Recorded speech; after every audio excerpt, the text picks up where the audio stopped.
आप सभी विद्यार्थियों का इस नए वीडियो में हार्दिक स्वागत है। इस वीडियो में हम देखेंगे हिंदी भाषा का विकास से संबंधित महत्वपूर्ण प्रश्नों को। हमने उन सभी महत्वपूर्ण प्रश्नों को इसमें शामिल किया है, एकत्र किया है और एक जगह हमने करने का प्रयास किया, जिससे आपको ज़्यादा परेशान होने की ज़रूरत ना पड़े। ठीक है, तो एक एक प्रश्नों को हम बारीकी से देखेंगे और वस्तुनिष्ठ तौर पे हम उन प्रश्नों के उत्तरों को देखते हुए चलेंगे। तो चलिए शुरुआत करते हैं। तो पहला शुरुआत करते हैं भाषा से। तो पहला प्रश्न है कि विश्व में लगभग कुल कितनी भाषाएं हैं। ठीक है, विश्व में लगभग कुल कितनी भाषाएं हैं। तो मानक तौर पर रखा गया है विश्व में लगभग कितनी हैं, 3000 भाषाएं हैं। ठीक है, अगला प्रश्न है दूसरा कि आकृति के आधार पर हिंदी कौन सी भाषा है। ठीक है, आकृति के आधार पर हिंदी कैसी भाषा है, कौन सी भाषा है। ठीक है, तो ये आकृति के हिसाब से जो है हिंदी वियोगात्मक या विश्लिष्ट भाषा है। ठीक है, अगला है कि भाषा परिवार के आधार पर हिंदी किस भाषा परिवार की भाषा है। ठीक है, हिंदी किस भाषा परिवार की भाषा है, तो वो कौन सी भाषा है, किस भाषा परिवार की है, तो भारूपीय परिवार की भाषा है। हिंदी किस भाषा परिवार की है, तो भारूपीय परिवार की है। ठीक है,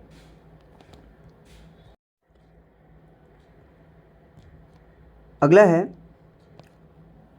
भारत में कितने भाषा परिवार पाए जाते हैं। ठीक है, तो भारत में कुल जो है 4 भाषा परिवार पाए जाते हैं। हमने उनका वर्णन भी कर लिया है, कौन कौन सी, तो भारूपीय, द्रविड़, आस्ट्रिक और चीनी तिब्बती। ठीक है, ये 4 प्रकार के जो भाषा परिवार पाए जाते हैं। अगर प्रश्न पूछा जाएगा कितने प्रकार के भाषा परिवार पाए जाते हैं, तो ये 4 प्रकार, उत्तर 4 प्रकार हो जाएगा। ठीक है, और बाकी हम उन चारों प्रकार के नाम भी लिख दिए हैं, कौन कौन है, भारूपीय, द्रविड़, आस्ट्रिक और चीनी तिब्बती। ठीक है, आगे चलते हैं हम पांचवा प्रश्न है हिंदी की आदि जननी कौन सी भाषा है। प्रश्न पूछा जा रहा है कि हिंदी की आदि जननी कौन सी भाषा है। बहुत लोगों को पता भी होगा, बताया भी है क्लास में, तो आपको पता ही है कि जो कौन सी है, संस्कृत। ठीक है, संस्कृत को और एक नाम से जाना जाता है, इसको देववाणी के नाम से भी जाना जाता है, जैसे कि हमने बताया भी था, इसे देववाणी के नाम से भी जाना जाता है, इसको याद रखेंगे, देववाणी। ठीक है, और ये सभी भाषाओं की जननी भी है, ये सभी भाषाओं की जननी है और विश्व की सबसे प्राचीनतम भी भाषा है। ध्यान रखेंगे, 3 प्रश्न यहाँ हो रहे हैं कि ये तो है आदि जननी, सभी भाषाओं की जो है जननी है। ठीक है, उसके बाद देववाणी है और सबसे प्राचीन भाषा है संस्कृत। ठीक है, आगे चलते हैं हम लोग।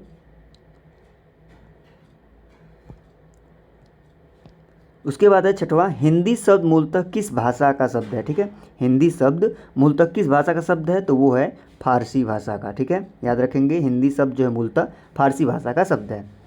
ठीक है, अगला है 7वां, हिंदी भारत देश की कैसी भाषा है। ठीक है, हिंदी भारत देश की कैसी भाषा है, तो वो है हमारा राजभाषा। ध्यान देंगे, हिंदी जो है राष्ट्रभाषा नहीं है। बहुत से विद्यार्थी गलत कर देते हैं कि हिंदी राष्ट्रभाषा है, नहीं, हिंदी जो है राजभाषा है, यानी कामकाज की भाषा है, सरकारी कामकाज की भाषा। ठीक है, याद रखेंगे। ठीक है, तो ये हिंदी जो है कैसी भाषा है, तो आपको पता ही है, हिंदी जो है वो राजभाषा के तौर पे काम करती है। अगला जो है हिंदी को भारत देश की राजभाषा कब घोषित की गई, तो वो जो है 14 सितंबर 1949 को जो है ये राजभाषा जो है हिंदी को घोषित किया गया। ठीक है, अगला प्रश्न है कि हिंदी दिवस कब मनाया जाता है, तो वो आपका है 14 सितंबर हिंदी दिवस मनाया जाता है। इतना हो गया। ठीक है, अब आगे चलते हैं हम लोग। अगला प्रश्न है हमारा 10वां कि राजभाषा का शाब्दिक अर्थ क्या होता है। तो राजभाषा का जो शाब्दिक अर्थ है, यानी राजकाज की भाषा, कामकाज की भाषा, सरकारी कामकाज की भाषा है। ठीक है, राजकाज की भाषा, यानी राजभाषा का शाब्दिक अर्थ जो है राजकाज की भाषा है।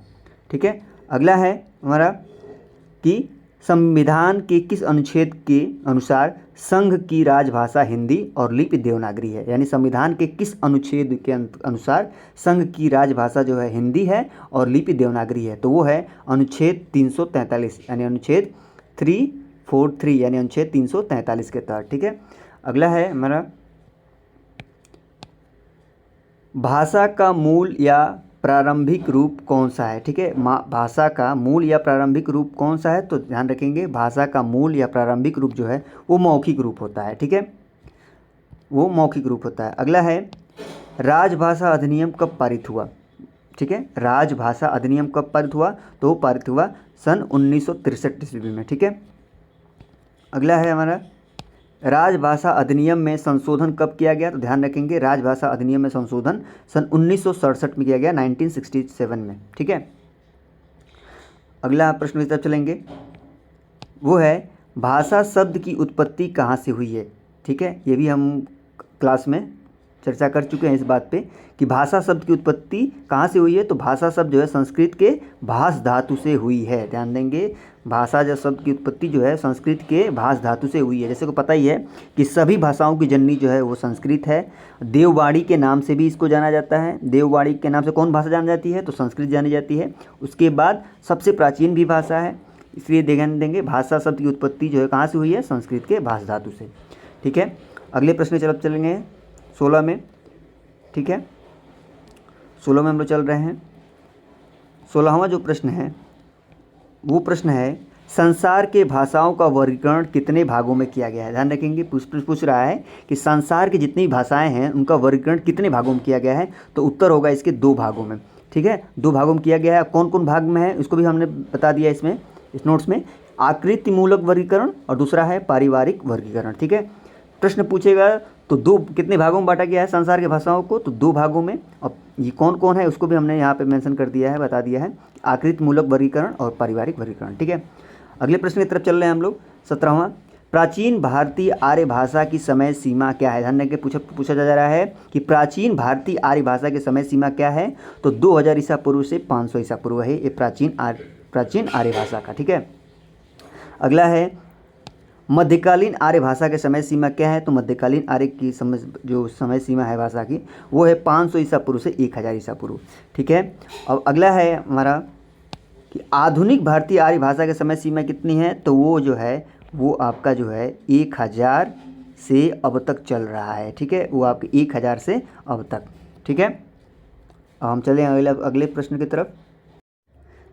अगला प्रश्न है हमारा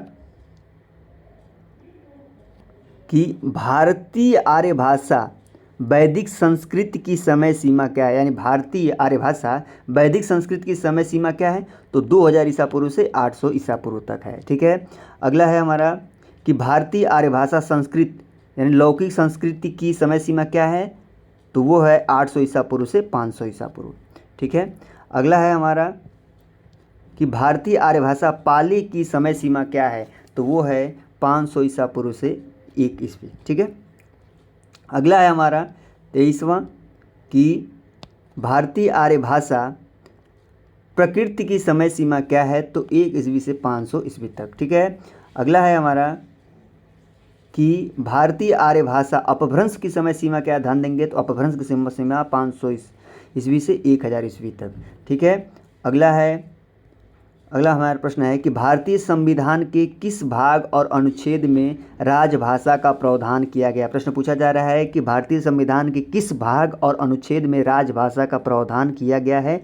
तो वो भाग है हमारा 17, अनुच्छेद है 343 से 351 तक। ध्यान देंगे, महत्वपूर्ण प्रश्न है कि प्रश्न पूछा जा रहा है कि भारत के संविधान के किस भाग और अनुच्छेद में राजभाषा का प्रावधान किया गया है? तो भाग 17 में और अनुच्छेद 343 से लेकर 51 तक जो है राजभाषा का प्रावधान किया गया है।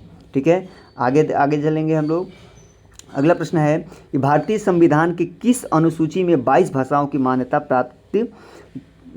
प्रदान की गई है? कि भारत के संविधान की किस अनुसूची में जो है 22 भाषाओं को मान्यता प्रदान की गई है? तो वो है 8वीं अनुसूची। ध्यान दें, वो कौन सी है? 8वीं अनुसूची में जो है 22 भाषाओं की मान्यता प्रदान की गई है। अगला हमारा है, ठीक है, मूल संविधान में कुल कितनी भाषाएं थी? प्रश्न पूछा जा रहा है। ध्यान देंगे कि मूल भाषा यानी मूल संविधान में जब यानी संविधान अभी बना था उस समय उस टाइम जो है कितनी भाषाएं थी? तो वो थी 14 भाषाएं जो थी उस समय मूल संविधान में। ठीक है, अगला है किस संविधान संशोधन द्वारा संविधान में सिंधी भाषा को जोड़ा गया? प्रश्न पूछा जा रहा है कि किस संविधान संशोधन में सिंधी भाषा को जोड़ा गया? कौन सा? तो वो था 21वां संशोधन 1967 यानी 1967 में। ठीक है, 21वां संशोधन था और उसके बाद 1967 में जो है इसको सिंधी भाषा को जोड़ा गया। 21वां संविधान संशोधन में सिंधी भाषा को जोड़ा गया 1967 में। ठीक है, आगे चलते हैं हम लोग। अगला प्रश्न है हमारा, किस संविधान संशोधन अधिनियम द्वारा कोंकणी, नेपाली और मणिपुरी भाषाओं को जोड़ा गया। ठीक है, प्रश्न पूछा जा रहा है कि किस संविधान संशोधन अधिनियम द्वारा कोंकणी, नेपाली, मणिपुरी भाषाओं को जोड़ा गया, यानी इन 3 भाषाओं को किस संविधान संशोधन द्वारा जोड़ा गया। तो 21वें संविधान संशोधन 1992 यानी 1992 में इसको जोड़ा गया। कौन कौन भाषाओं को? कोंकणी, नेपाली और मणिपुरी को। ठीक है, अगले प्रश्न की तरफ चलते हैं हम लोग कि किस संविधान संशोधन अधिनियम द्वारा बोडो, डोगरी, मैथिली और संथाली को जोड़ा गया। ठीक है, यानी इन भाषाओं को बोडो, डोगरी, मैथिली और संथाली भाषाओं को किस संविधान संशोधन के द्वारा जोड़ा गया। तो 92वें संविधान संशोधन 2003 में जोड़ा गया। ठीक है, तब जाके हमारी 22 भाषाएं होती हैं। ठीक है, अगले प्रश्न की तरफ चल रहे हैं हम लोग। ठीक है, अगला प्रश्न है कि लिपि के विकास क्रम में पहली लिपि कौन सी है, यानी लिपि का जब विकास हुआ उस समय पहली लिपि कौन थी। तो लिपि जो है थी पहले चित्रलिपि थी। ठीक है, अगला है कि खड़ी बोली का दूसरा नाम क्या है। तो खड़ी बोली का दूसरा नाम जो है वो कौरवी है। ठीक है, अगले प्रश्न की तरफ चल रहे हैं हम लोग। अवधी बोली का केंद्र स्थान क्या है, यानी अवधी बोली जो है किस क्षेत्र में बोली जाती है, उसका केंद्र क्या है। तो अवधी पता ही है, अवधी से याद रखेंगे अयोध्या क्षेत्र में जो है भगवान श्री राम की जो नगरी है उधर अयोध्या, यानी वहीं पे जो है अवधी बोली बोली जाती है। ठीक है, इसे याद रखेंगे, अवधी बोली जो है वो अयोध्या में बोली जाती है, उसका केंद्र है। ठीक है, अगला है हमारा कि राजभाषा अधिनियम कब पारित किया गया, यानी राजभाषा अधिनियम जब कब पारित किया गया। वो पारित किया गया सन 1963 ईस्वी में। ठीक है, अगला हम प्रश्न की तरफ चलते हैं कि जो है राजभाषा अधिनियम में संशोधन कब हुआ, यानी राजभाषा अधिनियम में संशोधन कब हुआ। तो सन 1967 में राजभाषा अधिनियम में संशोधन हुआ। ठीक है, अगले प्रश्न की तरफ चलते हैं हम लोग कि मुगल काल में हिंदी भाषा पर प्रभाव डालने वाली भाषा कौन सी है, यानी जब मुगल काल चल रहा था उस समय हिंदी भाषा पर कौन ऐसी भाषा थी जो प्रभाव डाली थी। ठीक है, तो वो थी फारसी भाषा, यानी मुगल काल में जो है फारसी भाषा ऐसी थी जो हिंदी पे प्रभाव डाल दी थी। ठीक है, अगला है पाणिनि ने किस ग्रंथ के द्वारा संस्कृत भाषा को एक रूपता दी है। तो वो है अष्टाध्यायी। ठीक है, तो यहाँ से थोड़ा सा छुप गया है तो ध्यान देंगे, वो थी अष्टाध्यायी। ठीक है, अष्टाध्यायी। ठीक है, अष्टाध्यायी थी। ठीक है, अष्टाध्यायी यानी पाणिनि ने किस ग्रंथ के द्वारा संस्कृत भाषा को एक रूपता दी। तो वो थी अष्टाध्यायी। हम यहाँ लिख देते हैं, यहाँ अष्टाध्यायी। ठीक है, ये वो थी इस ग्रंथ के द्वारा। ठीक है, आगे प्रश्न की तरफ चलते हैं हम लोग। ठीक है, अगला प्रश्न है हमारा कि पाली प्राकृत भाषाएं किससे विकसित हुई हैं, यानी पाली प्राकृत जो भाषाएं हैं वो किससे विकसित हुई हैं। तो वो हुई हैं वैदिक संस्कृति से। ठीक है, अगला है अपभ्रंश के प्रथम महाकवि कौन है, यानी अपभ्रंश के प्रथम महाकवि कौन है ये पूछा जा रहा है। तो वो हैं स्वयंभू। ठीक है, अपभ्रंश के प्रथम महाकवि जो हैं वो हैं स्वयंभू। अगला प्रश्न है हमारा कि पुरानी हिंदी को किस भाषा का समानार्थक माना गया है। तो वो पुरानी हिंदी को जो है अपभ्रंश भाषा का जो समानार्थक माना गया है। ठीक है, अगला है हमारा प्रश्न जो है कि पश्चिमी हिंदी का उद्भव किस अपभ्रंश से हुआ है, यानी पश्चिमी हिंदी का जो उद्भव हुआ है वो हुआ है शौरसेनी से। ठीक है, अगला है कि पूर्वी हिंदी बोलियों का अपभ्रंश के किस रूप से विकसित हुई, यानी पूर्वी हिंदी बोलियों को जो किस अपभ्रंश से हुई है। तो वो ये अर्धमागधी से, यानी पूर्वी हिंदी की जो बोलियाँ हुई हैं वो जो है अपभ्रंश किस अपभ्रंश के हुई है।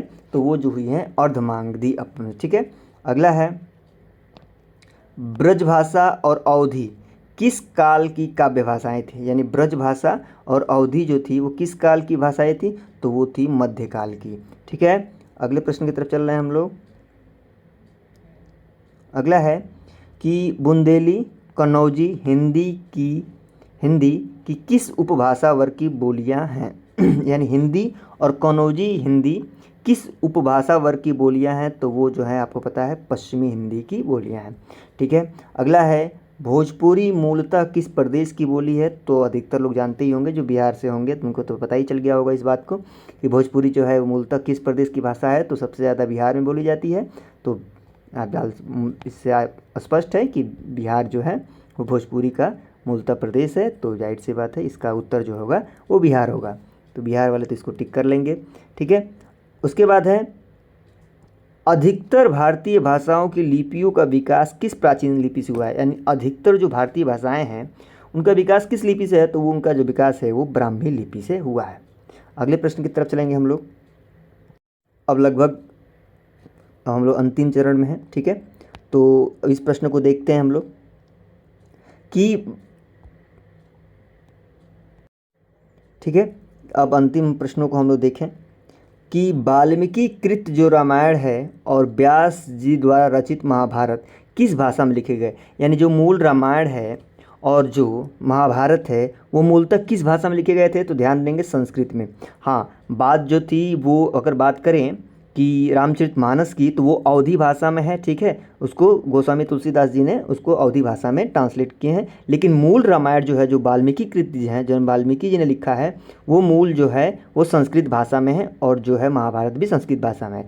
लेकिन वहीं श्री रामचरितमानस जो है जो गोस्वामी तुलसीदास ने लिखा है उसको जो है अवधी भाषा में उन्होंने ट्रांसलेट किया है। ठीक है, तो वो अलग प्रश्न बनेगा, लेकिन यहाँ जो है मूल पूछा जा रहा है, यानी ओरिजिनल जो था वो मतलब मूल जो था वाल्मीकि कृत जो था वो रामायण जो था वो मूलतः संस्कृत भाषा में है और व्यास जी द्वारा रचित जो महाभारत है वो भी संस्कृत भाषा में है। ठीक है, यहाँ आपको क्लियर हो गया होगा। हाँ, पूछा जाता कि गोस्वामी दास तुलसीदास जी द्वारा जो रचित है वो किस भाषा में है, तो वो अवधी भाषा में है। ठीक है, आगे हम देखेंगे कि अपभ्रंश की समय सीमा क्या है, तो अपभ्रंश की समय सीमा जो है 500 ईस्वी से 1000 ईस्वी तक। ठीक है, अगला हमारा प्रश्न है कि अवहट्ट की समय सीमा क्या है, तो अवहट्ट की समय सीमा 1000 से ईस्वी से 1400 ईस्वी तक। अगला है कि हमारे जो है ऋग्वेद की भाषा क्या है, यानी ऋग्वेद की भाषा कैसी है, तो वो है वैदिक संस्कृति। ठीक है, ऋग्वेदिक भाषा कैसी है, तो वो है वैदिक संस्कृत।